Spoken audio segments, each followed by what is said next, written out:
Ladies and gentlemen, thank you very much for reconvening promptly for our interview this afternoon, or our conversation. For those of you who were not present this morning, I'll reintroduce myself. I'm General John Allen, and I'm co-director with Mike O'Hanlon of the Center for 21st Century Security and Intelligence here at Brookings. And we're very honored this afternoon to have with us someone who many of you know by a variety of means. But in my introductory remarks this morning, I mentioned that it would be an honor this afternoon for me to conduct a conversation with someone who I believe is one of America's brightest and most brilliant intellects. The Honorable Michelle Flournoy is the co-founder and the chief executive officer of the Center for New American Security, which is a relatively young organization that, in my mind, punches well above its weight and mass and produces some of the very best analysis that I have seen anywhere. Over and over, I've been confronted in public fora with words like, well, General, I hear you, and what you're saying is very interesting, but CNAS believes, and I know I'm eye deep in trouble immediately.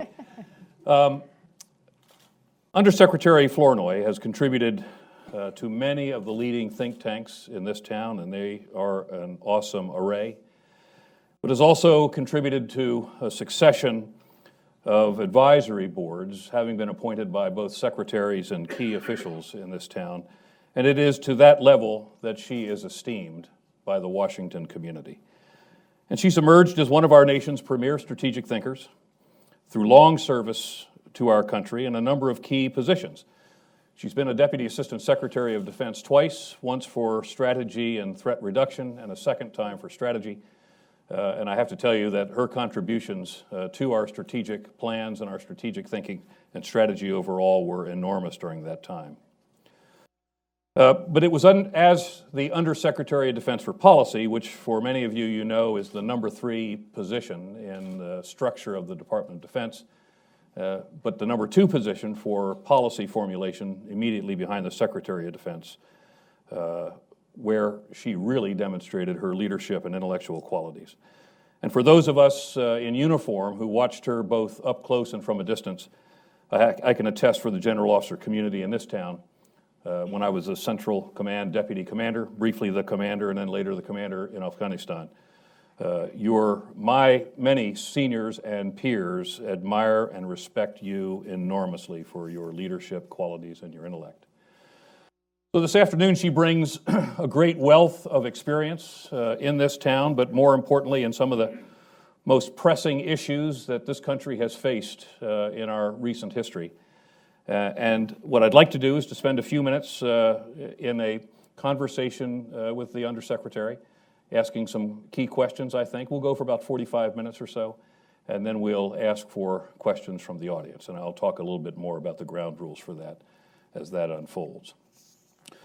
So with that, you know, I think the strategic environment, and we talked about it this morning, as a key responsibility of our visionaries. The strategic environment we face today is fraught with many challenges.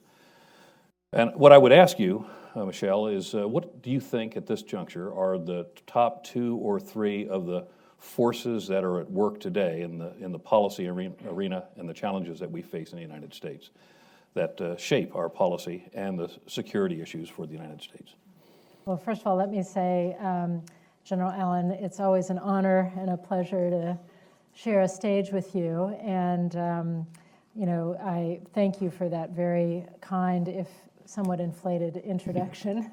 You know, it was, as I said, a great privilege to work with you when we were both in government and to work through many, many hard problems.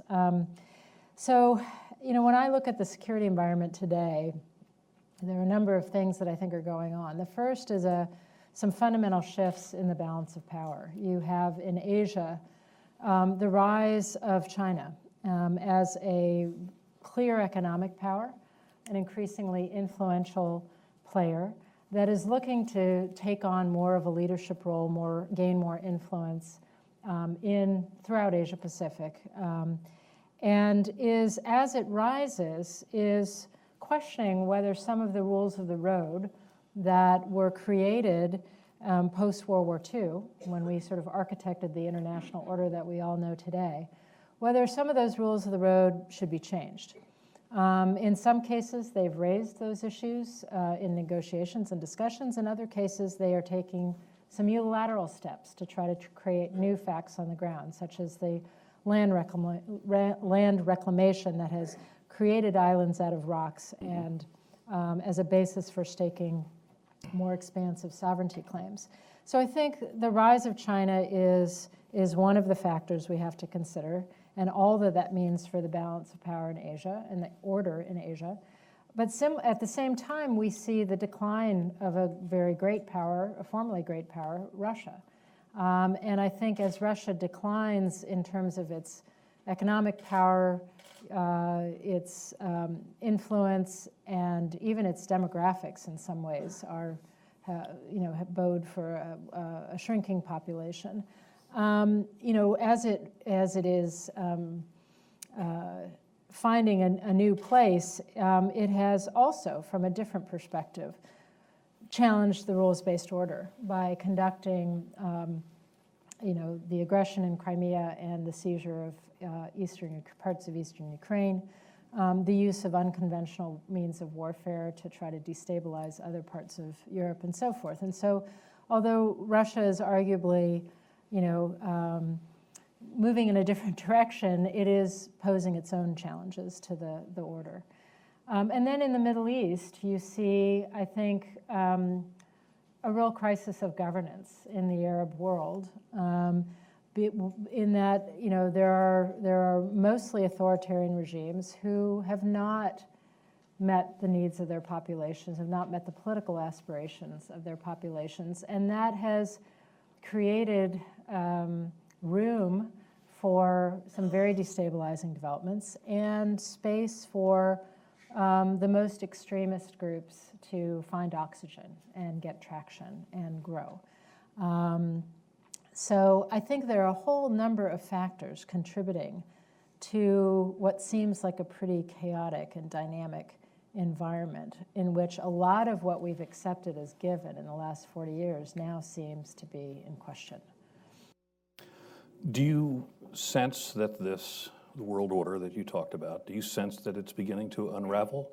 Or are there, by the behavior that we see with China, for example, or Russia, are those symptoms of their own interests being manifested? Or is the order really beginning to unravel in your mind? I actually think that the order is something that can and should survive and be sustained. I think if you were to look across the collective interests, certainly of the West, but also other countries as well, that their interests, whether it's economic development, political development, and further integration to the global economy, I think those interests are well served by working within the order as it's been established, with some potential for adaptation. But I think that sustaining the order is going to take a lot of investment and leadership on the part of the United States. I think that has to be a real hallmark of our foreign policy going forward, that we have an interest in sustaining and adapting the order, and we're actually going to make investments to enforce it, to evolve it, to make sure that it holds, that it doesn't completely collapse. So today is Super Tuesday, and No comment. Much will. Who is you're planning to vote for? Much, I think, is going to be revealed about the progress of the Democratic and the Republican campaigns in the next, certainly today and in the next several weeks. But depending on, obviously, the outcome of the election, not depending on the outcome of the election, the next president of the United States is going to be faced with some very serious challenges.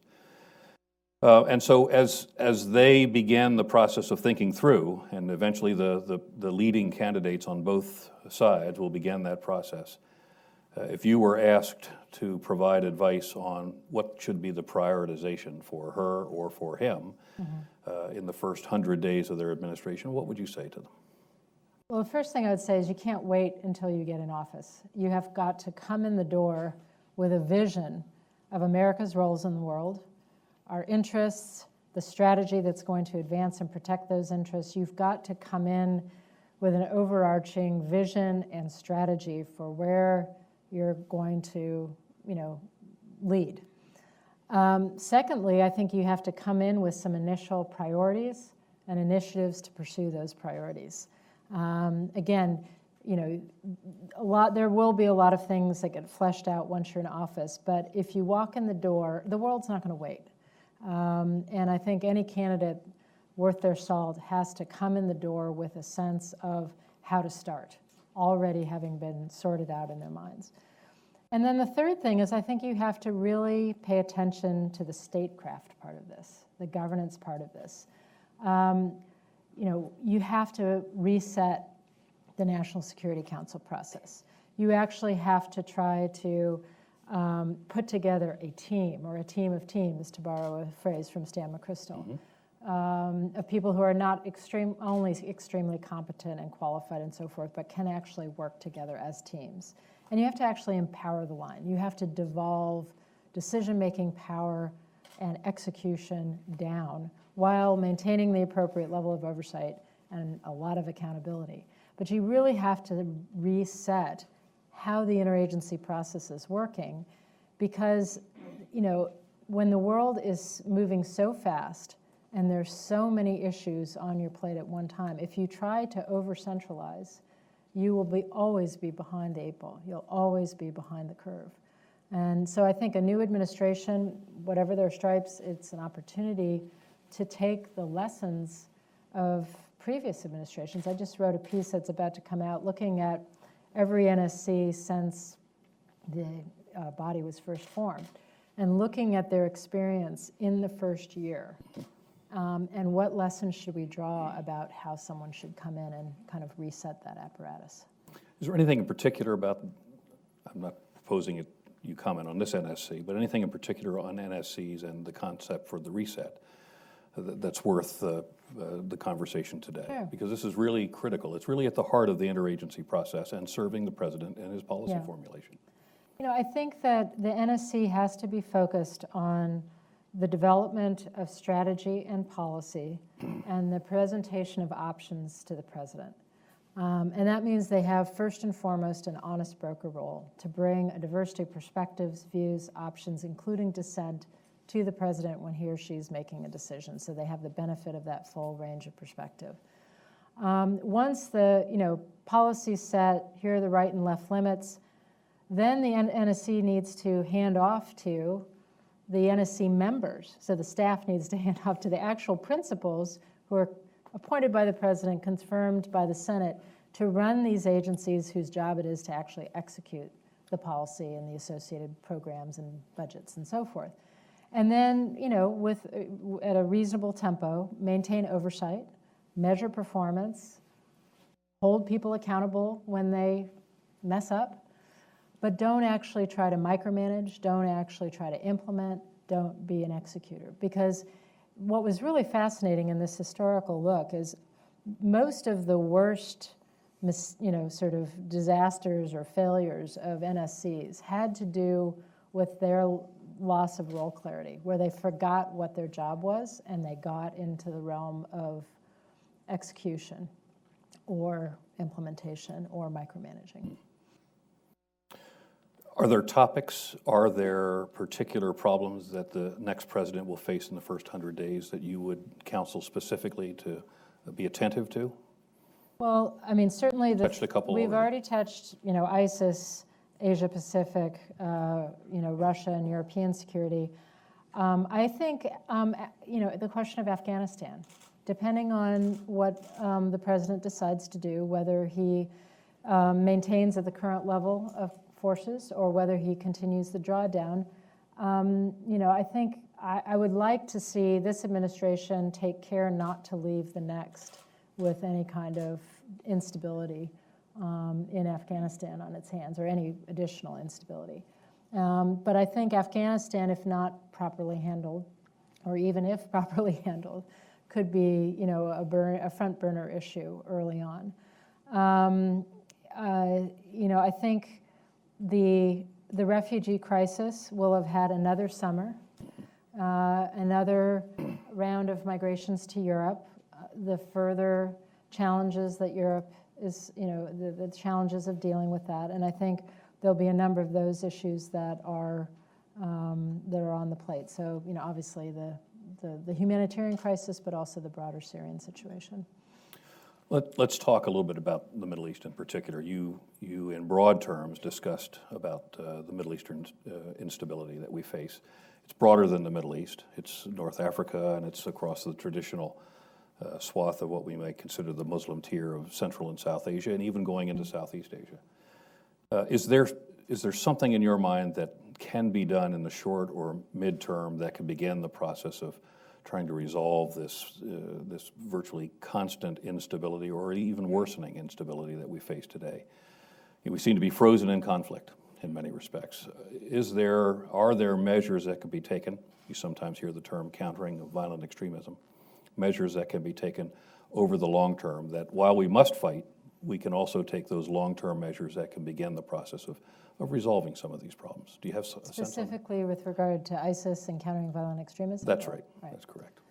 So, one of the things that we're working on at CNAS, and I'm sure there are many others in this room who are also working this problem, is trying to come up with a longer-term and more global strategy vis-a-vis ISIS. Obviously, you have to deal with the Islamic State core, the element in Syria and Iraq, but we're also already seeing them establish a number of provinces elsewhere, the most notably in Libya, but in a number of countries around the world. In some of these areas, they're still trying to get a foothold, but they haven't really gotten a firm grip. I would love to see us have, in addition to putting pressure on the core, a strategy that is more proactively trying to make certain areas more inhospitable to ISIS, make it more difficult for them to actually get a toehold, build the resilience of some of these societies. We were just talking in the anteroom about one of the defense ministers in Southeast Asia came and paid me a visit recently, and he was lamenting the fact of ISIS growth in Indonesia, Malaysia, Philippines, in terms of numbers of people proclaiming fealty or loyalty, but they haven't really been able to gel and get a strong foothold. And he was saying, back in the days of fighting Jaish and the insurgency in Philippines, we had this intensive intelligence cooperation, law enforcement cooperation, security assistance programs. There was a real multinational combined effort to try to deal with this problem and sort of reduce it in Southeast Asia.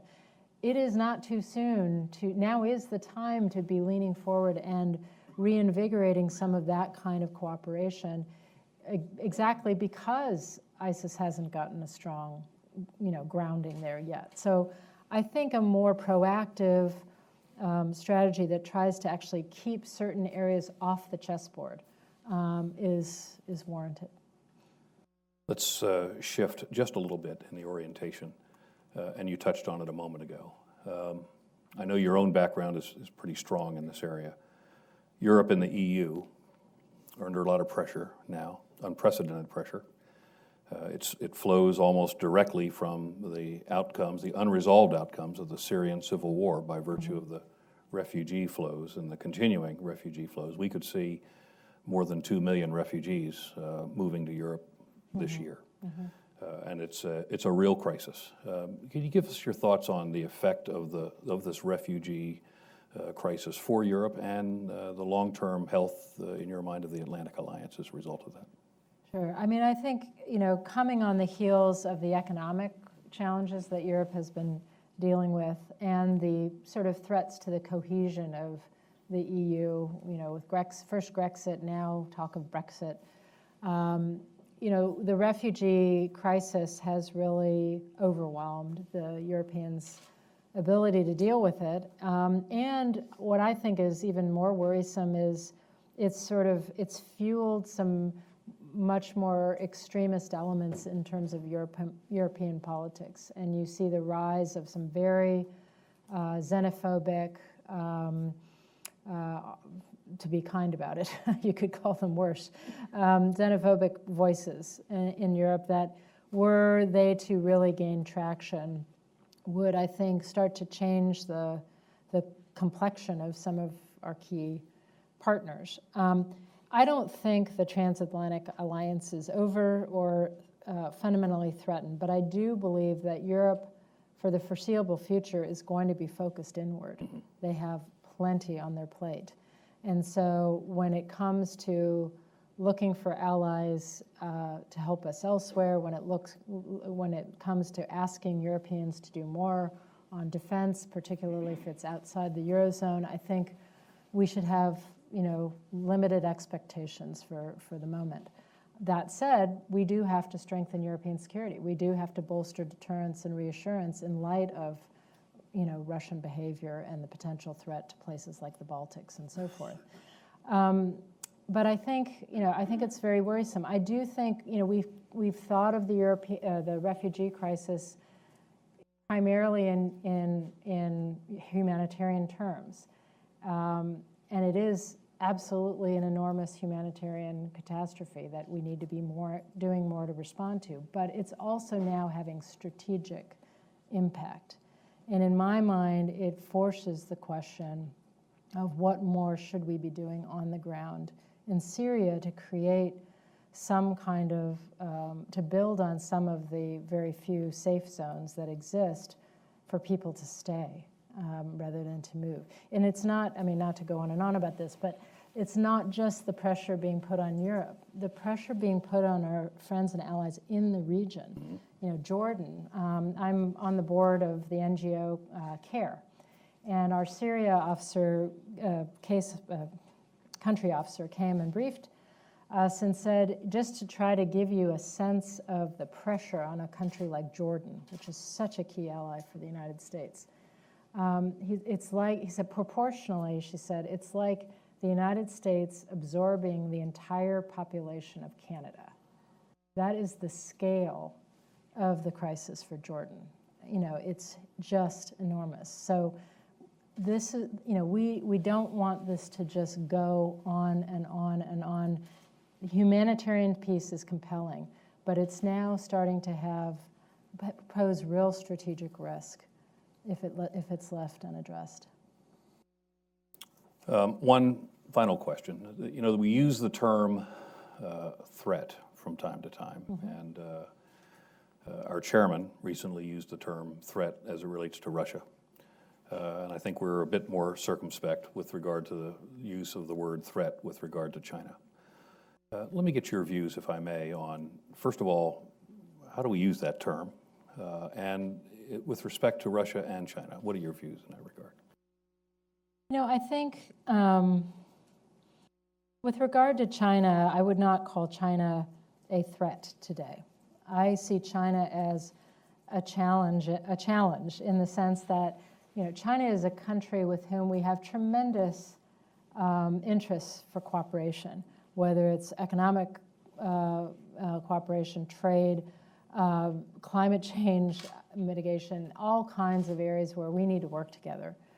But it's also a relationship where there's a good deal of competition. We've seen that in the economic domain, we've seen it in the cyber domain, we've seen it in the security domain.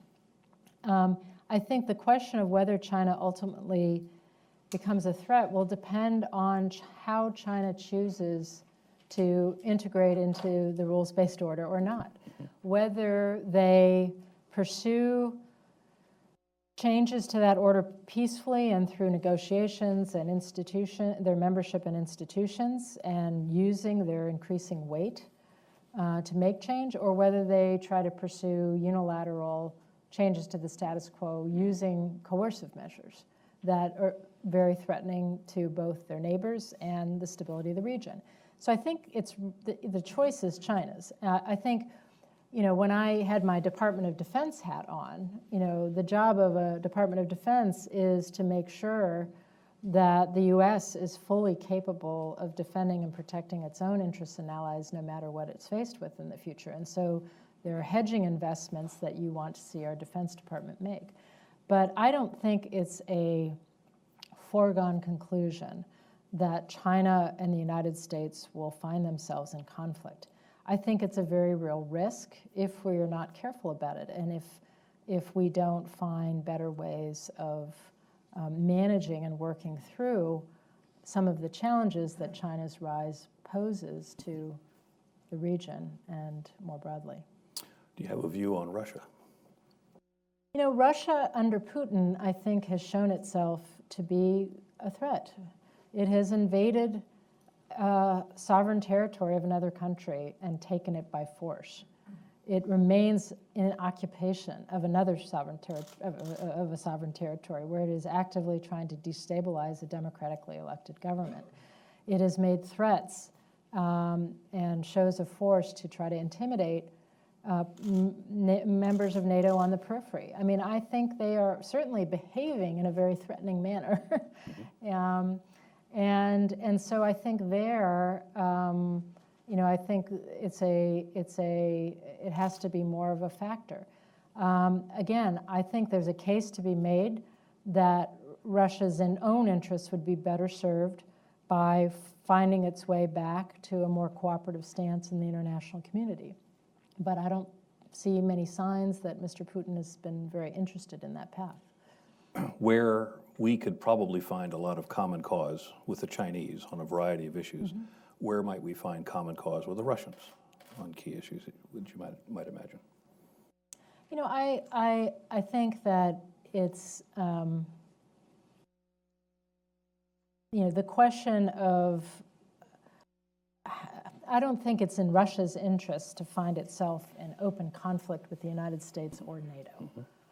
But I worry that through miscalculation, through underestimating the resolve of the United States or NATO, that Russia could go too far in testing the boundaries and find itself in a situation that actually isn't in its interests and will do great damage to its national security if that were to arise. I think that's a really important point, the idea of the whole concept of gray zone operations. Individual actions by a state which are calculated to be below the threshold for reaction in an unmeasured way or in an uncalculated way could force reactions that could set a set of circumstances in motion that would be difficult to control. One of the we just hosted at CNS a sort of tabletop exercise looking at a number of Baltic scenarios, primarily sort of irregular warfare, coercive measures, but you know, one of the takeaways was the overwhelming pressure,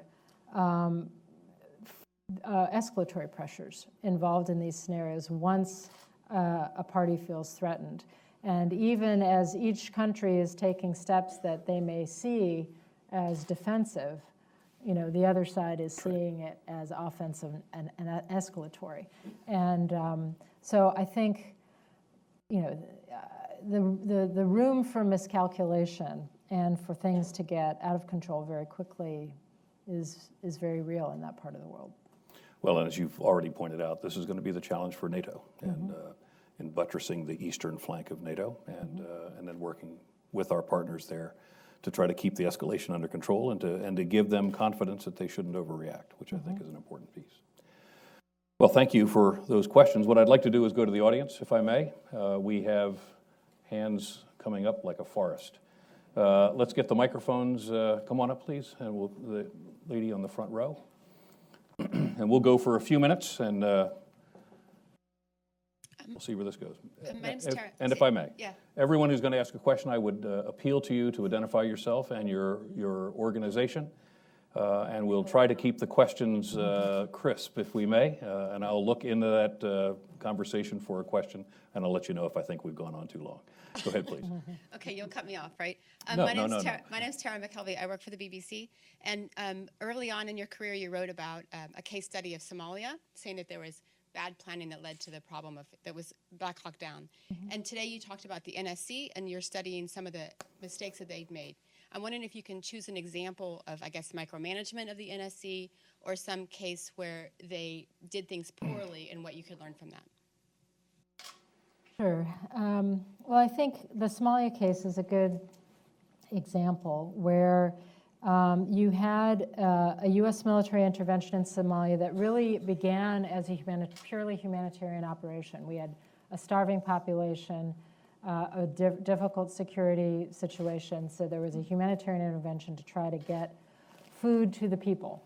Over the course of that operation, as we were on the ground, the mission really evolved. And we were drawn into basically what was a civil war inside of Somalia. It was some of the principal challenges in terms of the U.S. government coordination. There really wasn't a strong process that was ensuring that the right hand knew what the left hand was doing. So we had military efforts going on, we had diplomatic efforts going on, we had humanitarian relief efforts going on, but they weren't really brought together in ways that were coherent as a strategy. And at times, they diverged and were not, there was lack of awareness of what one was doing and what the other was doing. That led to some very profound disconnects that I think set the conditions for something like what eventually happened to happen. So, I think for me, that was an example of really needing a much stronger interagency coordination process at the strategic and policy level when you're overseeing operations putting Americans on harm's way. And interestingly, out of that, there was a very different approach taken for the next operation, which was the planning for Haiti. And that had a much stronger interagency coordination component and I think greater cohesion. Great, thank you. Harlan?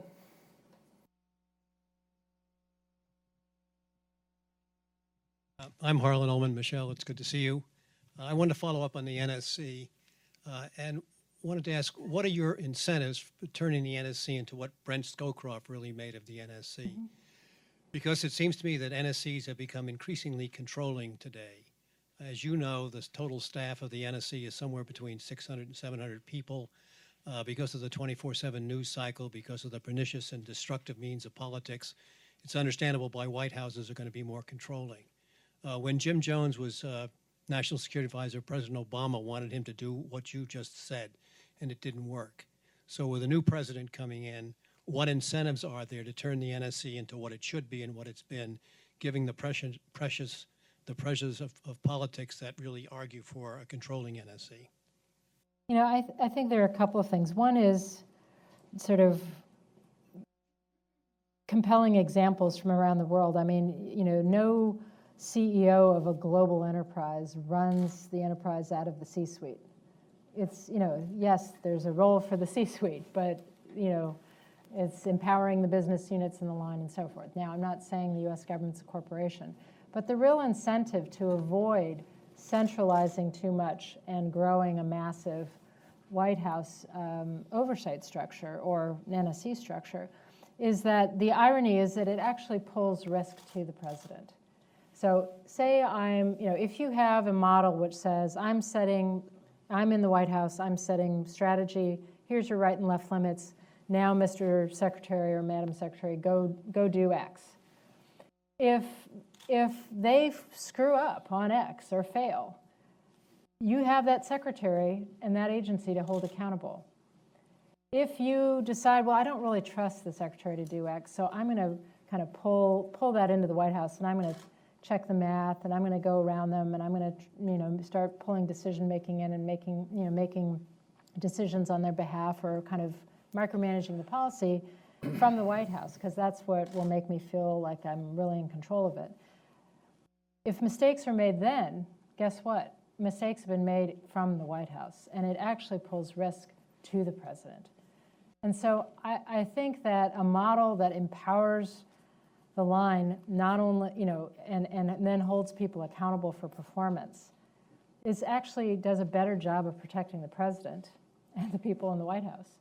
And it also, by the way, is much more likely to be effective given the massive complexity that we're dealing with and given the limited bandwidth that any one small body can have, and given the speed of events that we're dealing with. So that's what I would argue. It's a great answer. Gentleman behind Mr. Ullman. And we'll come back to the middle row. Steve Winters, independent consultant. You've used this term of holding people accountable. For your advice for an incoming president, how would you advise him to look at the records of the various people who are proposing themselves as his, for example, advisor on foreign policy, advisor on China, and so forth and so on? Because if I look at the actual candidates and then I say, well, who's this advisor on? It seems to be the same old, same old. In other words, I don't think there's actually any rating scheme that says, well, maybe we better let this guy out to pasture and try somebody new because his record is just not that great. But that seems to be the people who, no matter who gets elected, will be there again. So how would you advise him to avoid this trap of same old, same old? Yeah, I mean, I do think, we don't do a very good job in Washington about holding people accountable for their advice in the past or what they advocated in the past and whether it worked or not. We have a great ability to have instant amnesia on these things. Exactly right. So I do think, I would encourage a president to look at someone's actual track record and the quality of their advice and the quality of their experience and their record. I also am a firm believer in bringing in a pretty broad range of views, whether you call it a team of rivals, whether you call it diversity. But I think the business literature is very clear on this, that large organizations, the leadership of large organizations makes much better decisions when there's a diversity of views at the table. When you narrow down to a small group that all thinks alike, the quality of decision-making usually suffers. And I think that's true in most human endeavors. So I think and at some point, you have to look at what's worked. And that's what, again, with this piece that I did that gave me a chance to look back over history, which NSCs worked. And you've already mentioned the Scowcroft model. I think that would probably win most people's vote as one of the more effective NSCs. So let's look at why.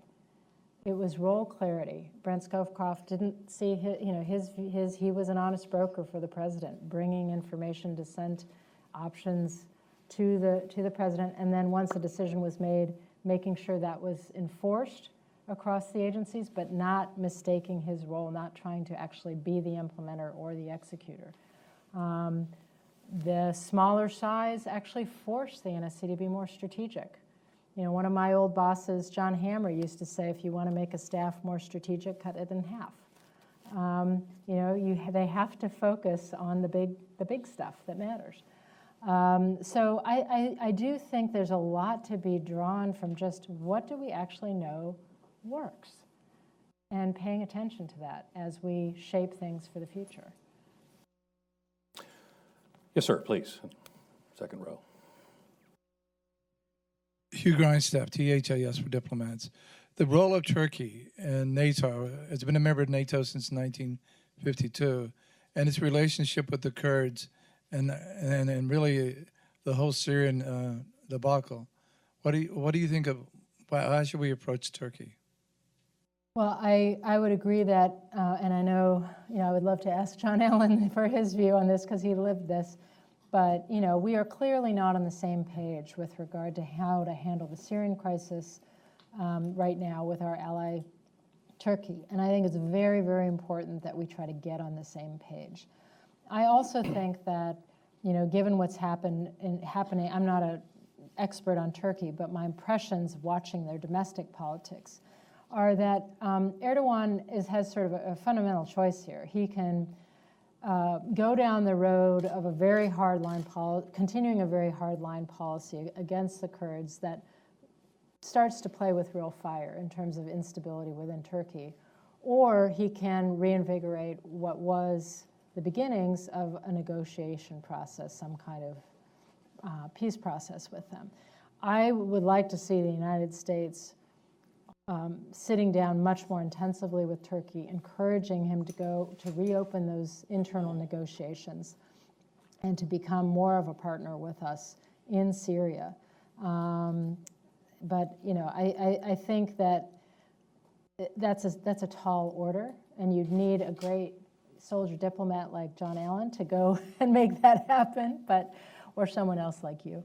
But I don't think we've put, I would like to see us put more of a priority on this because it's a huge problem in terms of being effective against ISIS, in terms of what happens to Turkey itself, in terms of the flow of foreign fighters and refugees into Greater Europe. I mean, it is such a central issue, and we can't make real progress on Syria without getting our cooperation with Turkey onto a better footing. Other questions? In the back, please. Right off the center row.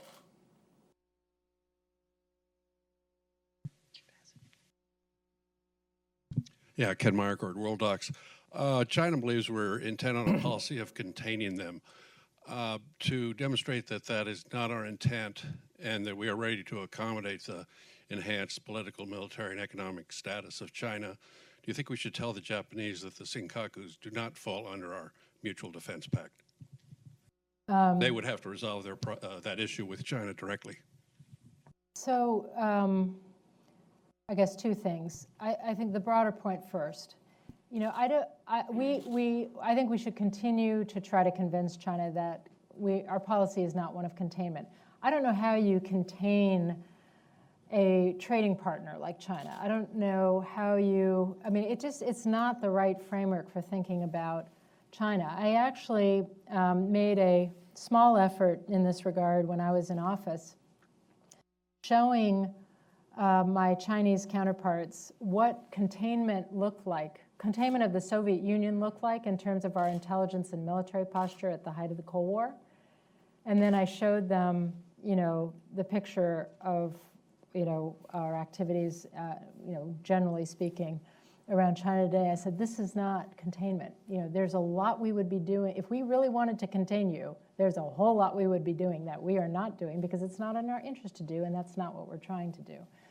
On the specific issue of the Senkakus, the problem, the treaty language is pretty clear, that areas under the administrative control of Japan fall under the security guarantee. That's the treaty language. And so I don't think that's something we should change. I don't, you know, but I think there are other ways to try to work with China cooperatively to try to convince them that containment is not our goal.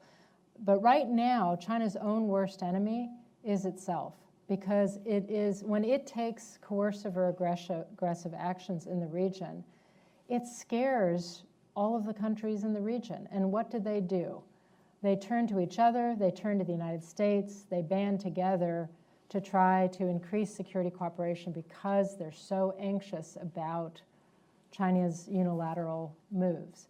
The best way for China to counteract that is to restrain itself and how it approaches some of these disputes, to make a pledge.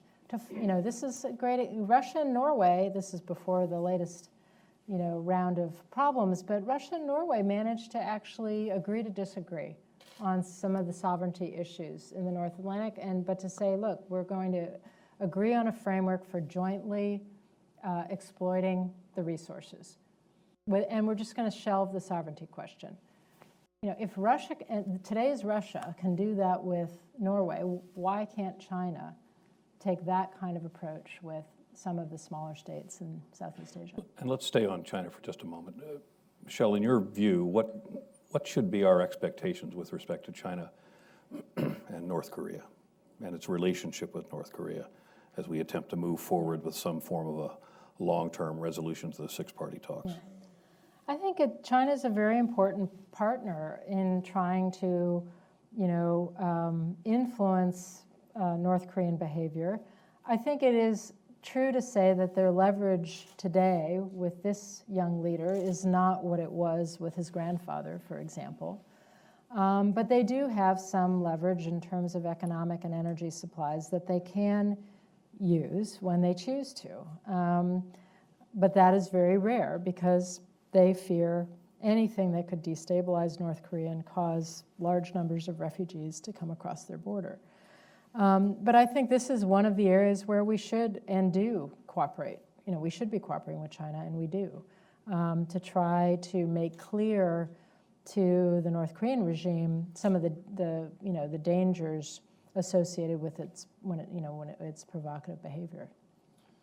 Again, on China, and another area where they have very strong relations, in an area where we have great interests, and that is with Pakistan. Is there a role for us together with China to work with Pakistan to improve its stability and potentially make it a credible partner in the Afghan peace process? Both China and the United States have invested a lot in Pakistan's development over time. I think that if we could get on the same page in terms of encouraging Pakistan to play more of a stabilizing role in the region, that would be a positive. But I think so far, the fundamental problem is, despite a wide variety of external pressure, certain elements within Pakistan have not really changed their strategic calculus in terms of how best to safeguard their own security and continue to fund organizations that are, conducting terrorism and other destabilizing activities across the border in Afghanistan.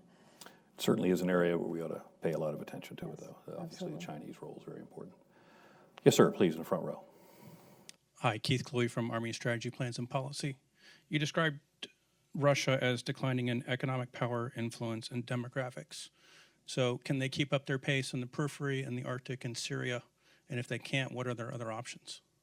Well, I think, Russia has made very important and significant investments in their military.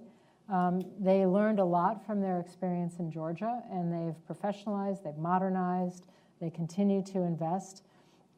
I think that, so I don't think they're feeling terribly constrained militarily at the moment.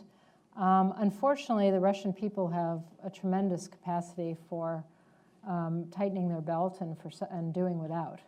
And I think Vladimir Putin is very clever with his use of propaganda, with his ability to tap into a sense of grievance in terms of how Russia has fared after the end of the Cold War, and to sort of foment, a lot of nationalist sentiments that he sort of draws in support of some of Russia's more assertive behavior abroad.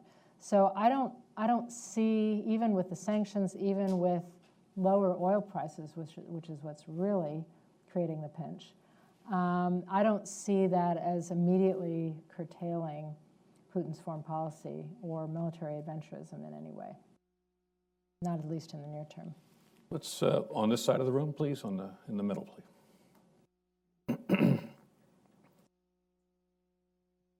Thank you very much for a wonderful presentation. I'm Elliot Hurwitz. I'm a former State Department official and World Bank contractor and intelligence community contractor.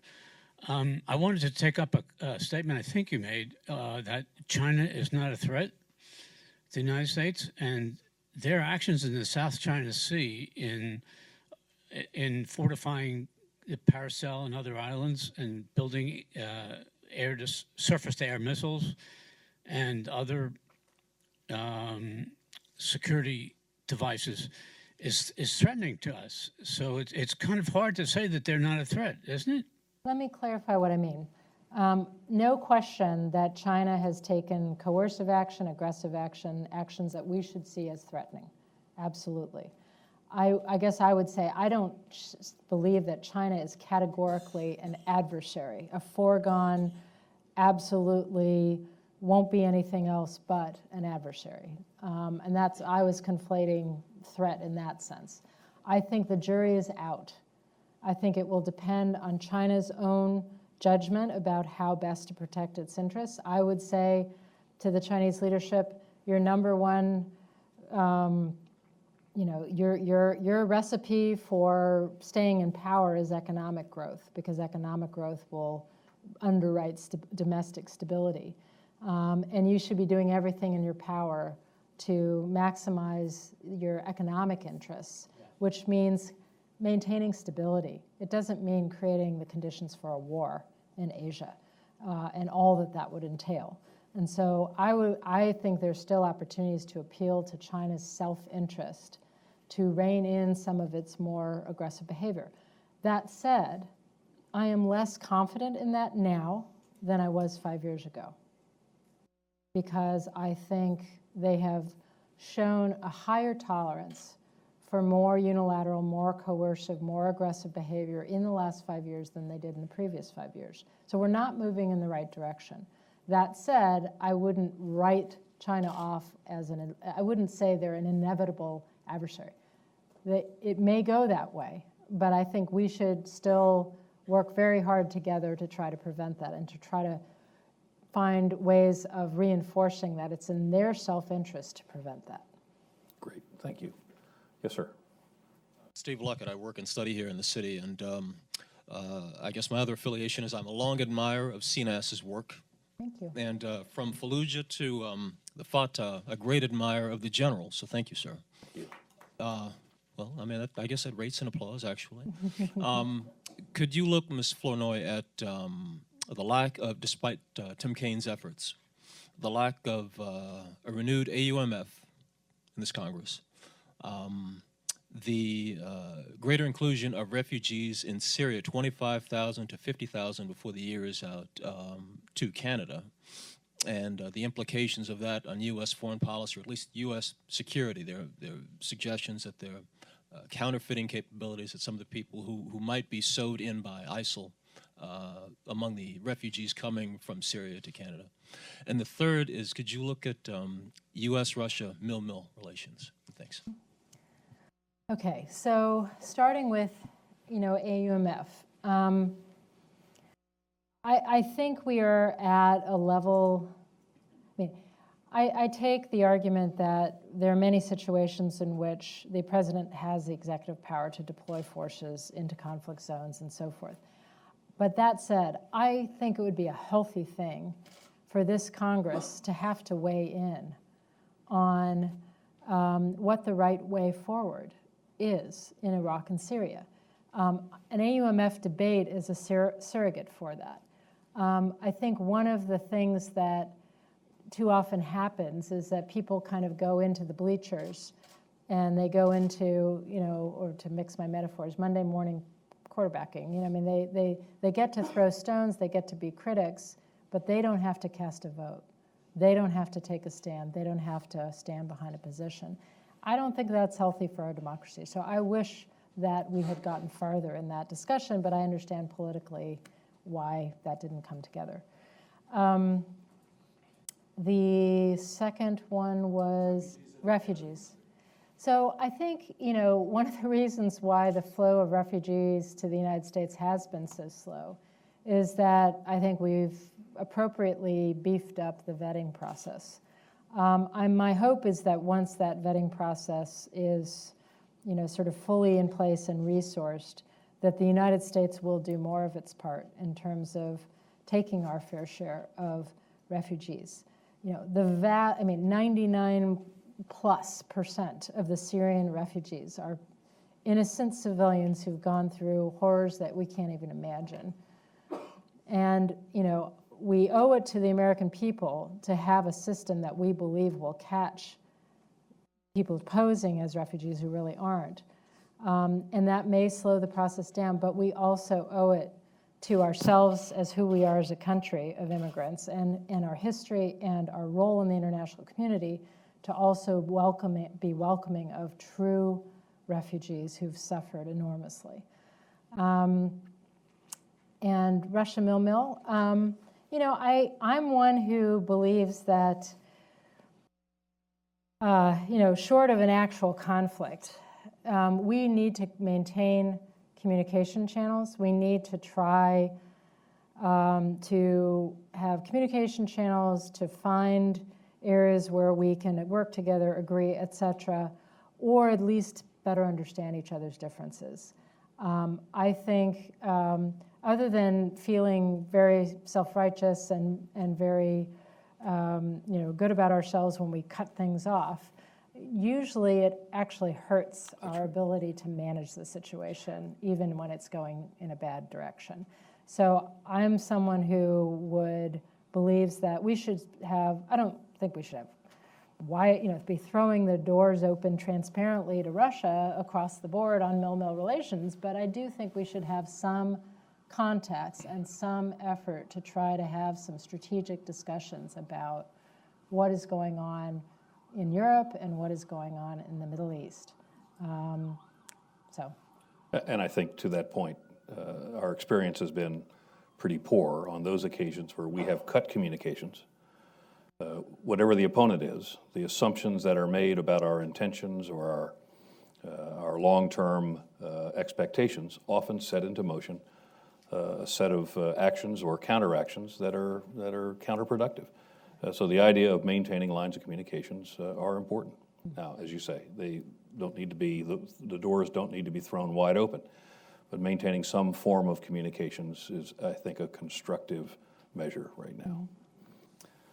Sir, in the middle, down the middle row, please, about halfway back.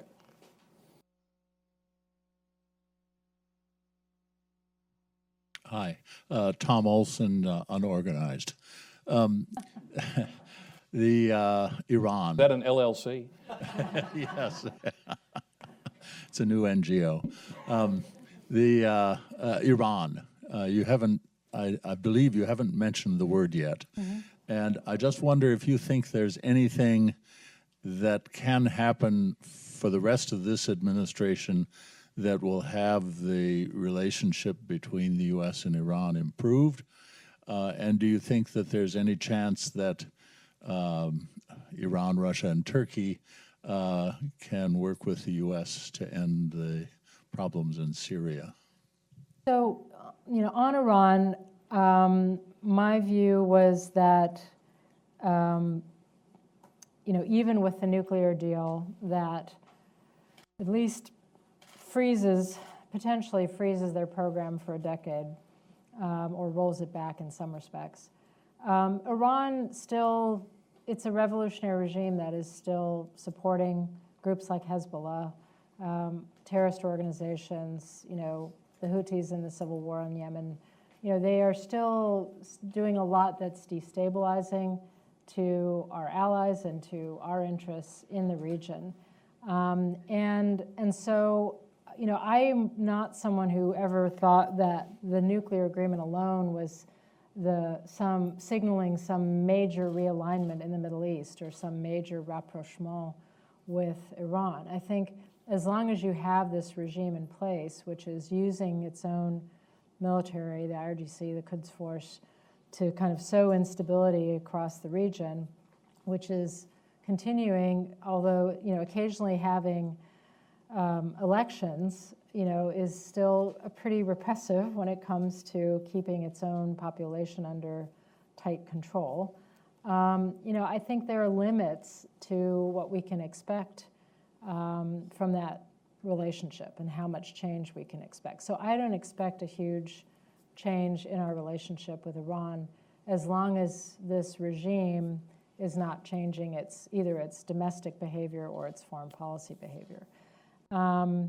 I would love to see one day a regime that actually reflects the desires and aspirations of the Iranian people, because I think it would look quite different. When it comes to can the key external powers agree on what happens in Syria? I think that eventually there will be some negotiated settlement. The problem is that I don't think that conditions are on the ground are set for the United States and our allies to have a lot of leverage. Russia gained a lot of leverage with its military intervention.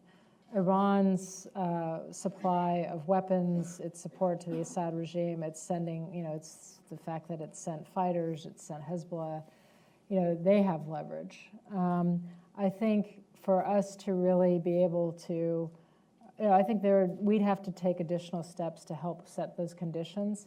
I was very pleased to see that the ceasefire took hold. I frankly wasn't expecting that it would, and we'll be very glad to see it last as long as it does, but I don't think it's going to be a permanent solution, and I don't think it's going to yield an agreement at this point. I think the conditions on the ground don't favor a good outcome for those who care about the long-term health and welfare of the Syrian people.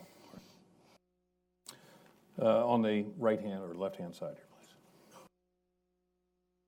please. Hi, my name is Dimitri. Thank you. Very interesting presentation.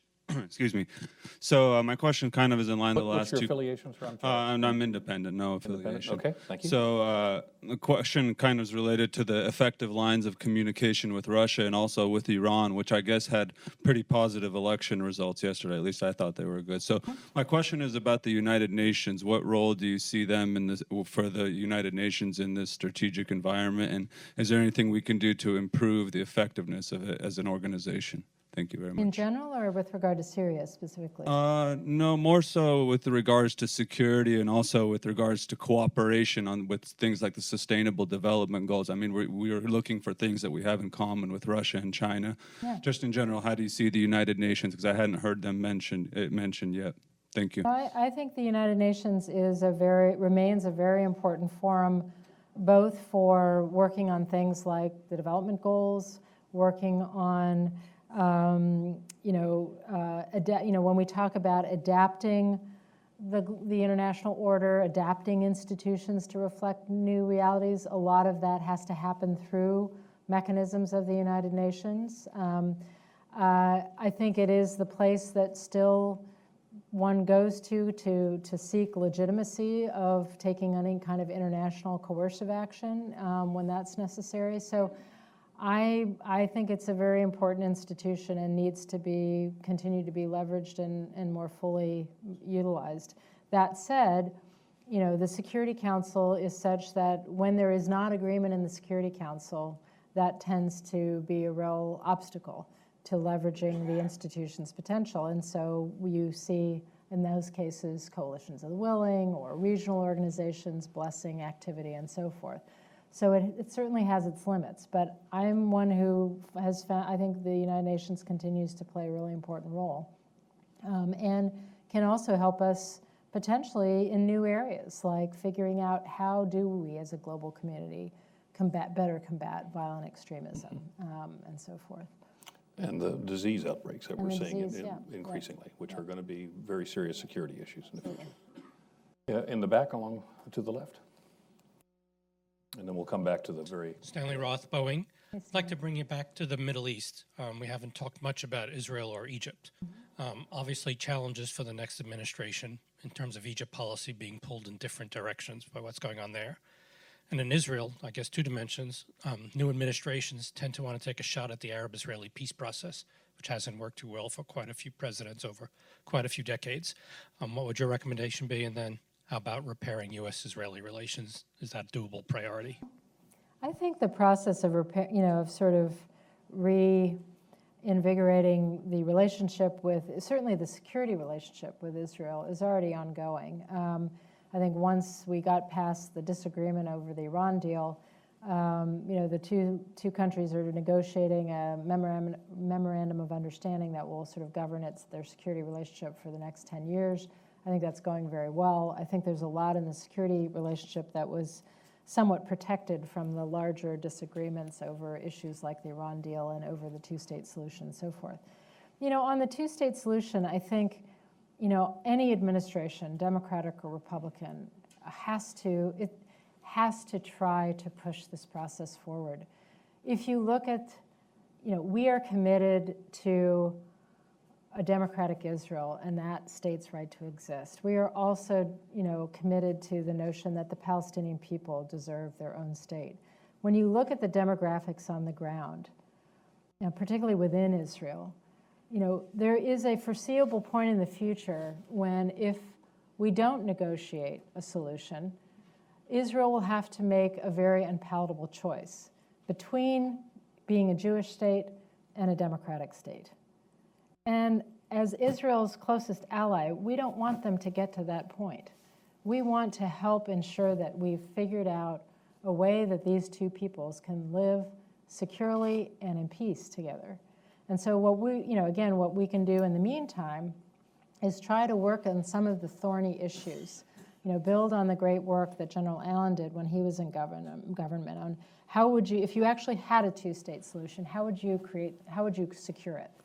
not just between the Israelis and the Palestinians, but how would the international community help, and the United States help to actually underwrite the security of that? You know, we can chip away at some of these very thorny issues, even when the negotiations aren't moving forward. But I think it's going to be in the interests of any U.S. administration to try to push this process forward. What we need is newfound willingness at the highest political levels on both sides, both Israel and the Palestinians, because right now there's no political will on either side to re-enter negotiations. Egypt? Egypt. I thought you were going to let me off the hook. Egypt is a very important partner and player. I think as a close friend of Egypt's, we have to try to convince the current regime to take steps to move back towards a more representative form of government, and also to take less extreme measures of repression. My worry is the crackdown on not only Muslim Brotherhood, but also journalists, civic leaders, others. If you go too far in that direction, you sow the seeds of the next, rising up. You sow the seeds of your next problem. And so, I believe that, Egypt is a very important partner, and we need to stick by with them and work with them, but we also need to speak very frankly with them about what we think is in their own best interests. And so, as I described. I think we had a question all the way in the back. Right. Thank you. And we're going to have two more after this. Go ahead, sir. Carlos Aramayo with the SA Group. I wanted to know, well, going out of the Middle East and Asia for a second, what do you think of the current administration policies towards Cuba? And do you think that they are sustainable in the long term, taking into account that the Castros will most likely disappear in the medium term, and then you have a situation where there's no apparent political figures that will take over other than military figures who have an interest in the status quo remaining the same? And also a second question, do you think it is foreseeable for Congress to take out the embargo against Cuba? Thank you. I don't see the latter happening in an election year, but I'm not a Cuba expert. I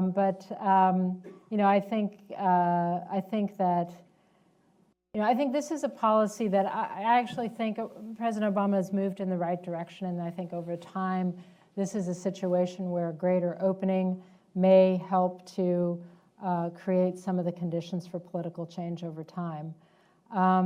But this is an area where there are very sharp differences among the presidential candidates and among different elements of the parties. I don't, and this is a situation where some could try to take some steps to reverse some of the policies that have been put in place. I don't think that would be easy, but I think it could certainly complicate matters and sort of slow, if not halt, the kind of trajectory we've been on. Again, I don't think that's likely, but I think it depends on how much we believe the rhetoric coming out of some of the candidates who've not been happy with President Obama's policies on this. Well, I think we've set the circumstances into motion in Cuba that it's going to be profoundly and completely changed over time as well. Yeah. So that's a good start, very good start. And then two more questions. Yes, sir, in the back. Thank you very much, ma'am, for your insightful strategic analysis. I am a French liaison officer at the Pentagon. Coming back to the domestic threat, what is your assessment over the debate regarding the struggle between Apple and the FBI? Where do you see the balance between privacy and security?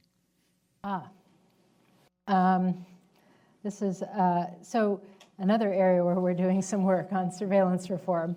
I think I was very dismayed to see both the court case and Apple's response, because I think the more we have this debate in public, the more distorted the issues become and the more entrenched and dug in the positions become. And I think up until this point, behind the scenes, there'd been some very important efforts going on to kind of recover trust between the national security apparatus and the private sector. There were some real discussions going on with civil liberties and privacy advocates. So the quiet dialogue was actually kind of rebuilding trust and starting to move towards a framework that would still protect the core national security requirements, but would be perhaps more visibly mindful, increasing oversight and transparency of the privacy concerns, while also being a bit more responsive to the economic interests of the tech community. So it wasn't huge leaps forward, but it was progress in the right direction. And I think we were teeing up a number of ideas that would be ready for a new administration to come in. I think the Apple case has sort of blown the doors and windows off of that house and has made it, recharge the atmosphere in the extreme. So I think it's going to be even more important that a new administration come in with a clear sense of how they're going to square the circle, not allow this to fester in the open and in public, and to continue the sort of the public fight. And I think we're either going to have a situation where something's going to force legislation, or you have a new administration that comes in and takes some big steps forward and then asks for some time to see how that works. But I think right now we've taken a big step backward from where, from having, the recovery process that was ongoing post-Snowden. And the final question, all the way in the back. My name is Karol Schulz. I'm visiting research scholar at American University from Poland. And as an outsider, I was quite surprised by your words on Iran, because from my perspective, first of all, you've done a great job, in my opinion, on this nuclear deal. And we, as gentlemen already mentioned, we can see partly due to that positive outcome in elections a few days ago in Iran. Moderates, basically, we can say they won elections. And you mentioned also your allies in the Middle East, and I think we can. You also meant Saudi Arabia, and I cannot see any elections, for example, in Saudi Arabia, and it's quite widely known that Saudi Arabia is supporting many extremist groups as well. And I'm not saying that you should, swap your ally just like this, but. You also, I think you should also appreciate that the positive change is taking place there, and it's thanks to your policy as well. So maybe there is a potential with Iran, given that till now Iran was very close ally of Russia, and as you already mentioned a few times, Russia doesn't seem to be very cooperative partner, also in long term, in my opinion. Thank you. So, if that was a question, normally, I'm normally an optimist. I like to see the glass half full. But, on Iran, I think you're right. There are visible signs of positive progress, the elections being won, the further sort of empowering of some of the more moderate voices, the opening of the economy, which, again, I think over time will introduce influences that the state can't necessarily control. But less visible, but no less real, are other reactions to the deal, which is the funneling of substantial portions of the sanctions relief money to the state security elements, to Hezbollah, to groups as a sort of payoff to accept the deal, and to continue their very destabilizing activities outside of Iran. So, it's a mixed picture, and I think that yes, the elections were progress. I'm happy it moved the direction it moved, but I also don't think we should believe that this signals some greater tolerance by the regime for more fundamental internal political change in terms of the nature of the regime itself and the nature of the game it's playing in the region. So I guess I have a little bit more of a skeptical view, even as I acknowledge, I was pleased to see the moderates win the election. I just think there are other activities that the regime is undertaking simultaneously that should continue to give us pause. Thank you. Ladies and gentlemen, I think this was a terrific addition to the forum today. Your presence, your thoughtful answers really enhanced this forum in my mind. And as I said this morning to the fellows, this is exactly the kind of gathering which can set the conditions for the development of strategic vision and an understanding of the strategic environment in which we're going to work today and in the future, and you helped us a great deal for that. Thank you.